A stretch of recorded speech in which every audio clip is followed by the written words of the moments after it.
ஸ்டாலின் தான் வராரு, விடியல் தர போறாரு, அதுதான் மக்களோட முடிவு. நீங்க திமுகவோட தேர்தல் அறிக்கை இருக்கிறது. மரியாதைக்குரிய நெறியாளருக்கு ஒண்ணு, அண்ணனுக்கு ஒண்ணு, எங்க அண்ணனுக்கு ஒண்ணு இருக்கா? வச்சுக்கோங்க. திமுகவின் கதாநாயகன் என்று மரியாதைக்குரிய தமிழ்நாடு முதலமைச்சர் ஐயா ஸ்டாலின் அவர்கள் சொன்னாங்க. அந்த கதாநாயகன்ல 520 வாக்குறுதிகளை கொடுத்தாங்க. முதல் 100 வாக்குறுதி, முதல் வாக்குறுதி திருக்குறளை தேசிய நூலாக்க மத்திய அரசை வலியுறுத்தினீங்களா? கடும் ஊழல் புகாருக்கு ஆளாகியுள்ள அதிமுக அமைச்சர் மீதான புகார்களை விசாரிக்க தனி நீதிமன்றம் அமைக்கப்படும், அமைச்சலா?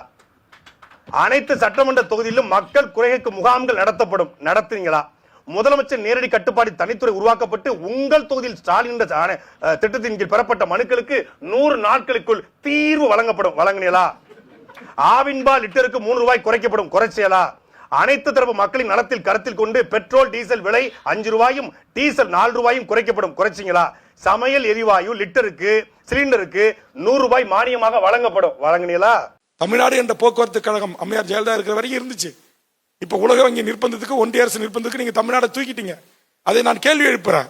உடனே அரசு போக்குவரத்து கழகம் அதுக்கு ஏஞ்சி சொல்றாரு, நீங்க நாளைக்கு தமிழ்நாடு அரசு மருத்துவமனைன்னு பெயர் வைக்க சொல்லுவீங்க, அப்ப எல்லாத்துக்கும் தமிழ்நாடு நாங்க வைக்கணுமா? ஆமா, தமிழ்நாடு என்று பெயர் சூட்டுவதற்காக சங்கரலிங்க நாடார் என்கிற பச்சை தமிழன் 74 நாட்கள் உண்ணாவிரதம் என்று உயிர் தியாகம் செய்திருக்கிறார். நீங்கள் பெருமையா பேசுறீங்களா? எங்களுடைய அறிஞர் அண்ணாதான் தமிழ்நாடு என்று சட்டம் கொண்டு வந்தார் என்று அதை ஒரு நாளாக கொண்டாடுகிறீர்கள் அல்லவா?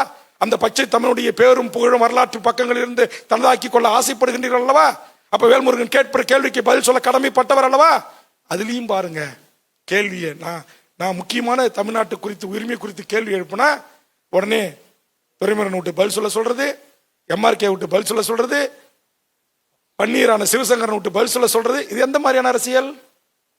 எல்லாம் சிறிதேனும் இந்த பதவியை பயன்படுத்தி சிறிதேனும் என் தமிழ் சமூகத்திற்கு நன்மை விளைவிக்க முடியாதா என்ற ஏக்கத்தில் சகித்துக் கொண்டேன், பொறுத்துக் கொண்டேன்.